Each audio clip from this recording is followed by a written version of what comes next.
Greetings, fellow detectives. Wizard Kitten here, bringing you a new Nancy Drew analysis video. Today's video is brought to you by the patrons over at Mystique Manor and by all the official fellow detective channel members. If you too would like to support the channel and gain access to exclusive features, check out patreon.com/wizardkitten to become a patron, or click join next to the subscribe button to become an official fellow detective. When playing a video game, there are a variety of approaches for the gamer to consider. Will I use a guide to figure out where to go, or will I wander aimlessly? Will I look up hints to discover where to find every collection item, or will I puzzle it out on my own? Will I use cheats to make things easier, or will I suffer? When playing the Nancy Drew PC games initially, my philosophy was always attempt to solve everything independently without the help of an online source or strategy guide. I did this because it made me feel more like Nancy, who wouldn't just be able to look up the answers to her mystery on UHS. Rather, she would need to exhaust all her options, retrace her steps, and agonize over difficult puzzles. So I decided that I needed to do the same. I was able to keep up this approach for quite some time, even as a kid, mostly because I didn't know that hints existed and also because I grew up in the middle of a forest with no internet. Even if I had wanted to access discussion boards or walkthroughs or hints, it simply wasn't possible. With no choice but to struggle, I was eventually able to solve even some of the most difficult Nancy Drew games without a walkthrough. But sadly, this wouldn't last. I can distinctly remember all the times that I had to resort to online hints because it felt like I was betraying my own stringent rules. Every single time I caved and looked up a hint, I felt like falling on my knees and cursing the gaming gods for causing me to lose my honor. This is absolutely dramatic, but hey, what's a Leo to do? So today, let's explore all the times that I caved and looked up hints when playing the Nancy Drew games for the first time. This video was suggested to me in the comments section by fellow detective Aaron, so thank you for the recommendation. I love this idea because it isn't just a fun walk down memory lane for me, but an exploration of which puzzles or game triggers are the most unforgiving in the series. Without further ado, let's begin in chronological order. In Danger by Design, I was bested by the very end puzzle using the M380 decoder. I had successfully used the decoder in all previous puzzles, so I was flummoxed when the end puzzle required the decoder and a shift cipher. This added level of difficulty came completely out of the blue and also wasn't indicated in any way by the end letter. Cher Ami M380 was mentioned, but I thought this was just a hint that one needed to use the decoder. After sitting there and trying the incorrect code over and over, I eventually caved and looked up the answer on the Her Interactive message boards. Turns out I was not the only one who was woefully confused after being presented with this end puzzle, but this didn't take away the sting of having to look up the solution. In Phantom of Venice, I was simply unable to solve the final well puzzle on Senior Detective.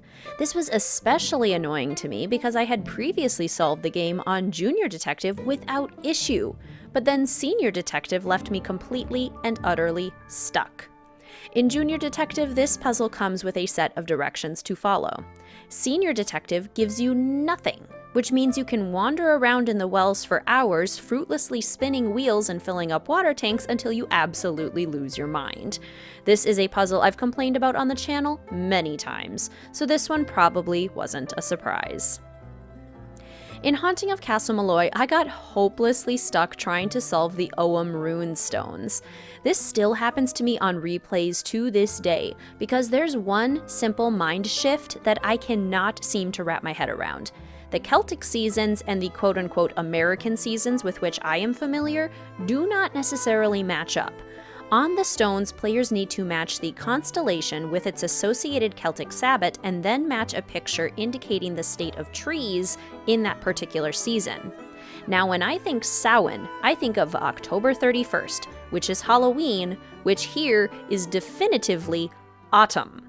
My brain is almost incapable of thinking of Samhain as winter, but it is technically the start of the winter season. Lunasa, which is on August 1st, is considered autumn instead. But August is summer? I just get so confused by this one. It makes my head absolutely spin. In Trail of the Twister, I am firmly riding the struggle bus when it comes to the gear puzzle on Senior Detective. Oh boy, does that puzzle mess with my brain. Just like the annoyance that came with Phantom of Venice, I had solved Trail of the Twister just fine on Junior Detective, but when it came time to put the car transmission back together on Senior Detective, I crumbled.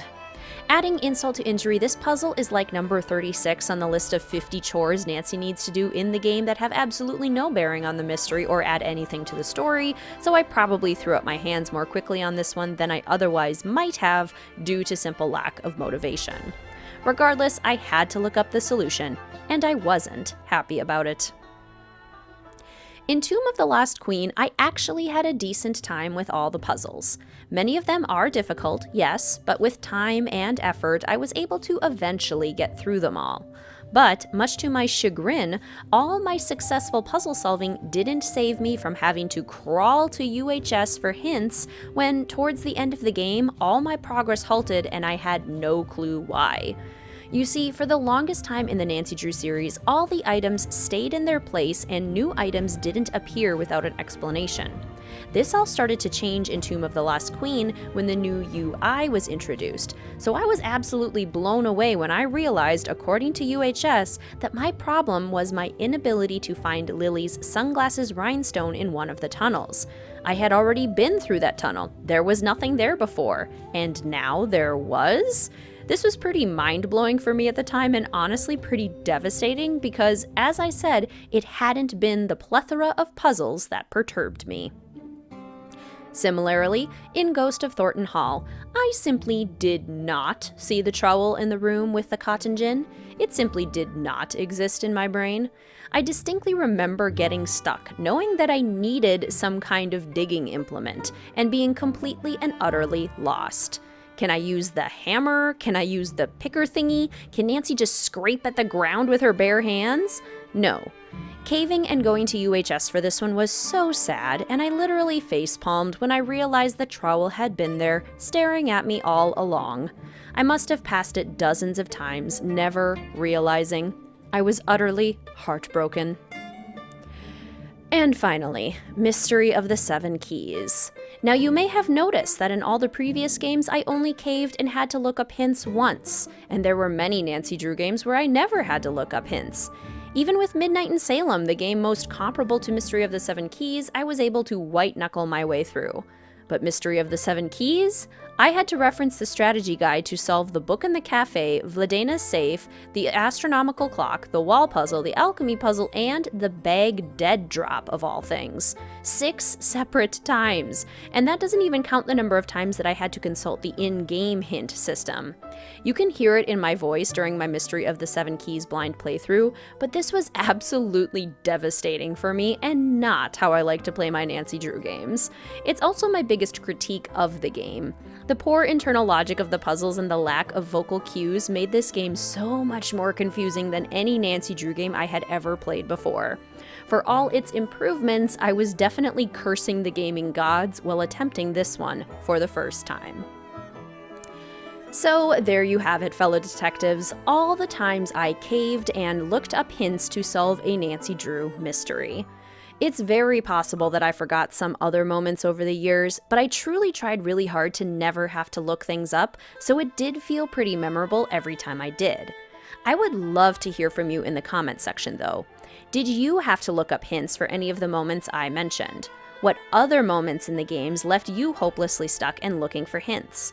Are you like me and prefer to play without hints, or do you like looking up walkthroughs and strategy guides? Let a Wizard Kitten know in the comments section down below. If you really enjoyed this video, please consider hitting that like button or tipping me for the video with a super thanks next to the download button right beneath the video. If you would like to come join a fantastic group of fellow detectives at Mystique Manor as a patron for the channel, gain access to exclusive content, and support the making of more content like this, please check out patreon.com/wizardkitten. I also have channel memberships with exclusive badges and emojis to use during streams and in the comment section. If you'd like to support the channel by becoming an official fellow detective, click join next to the subscribe button.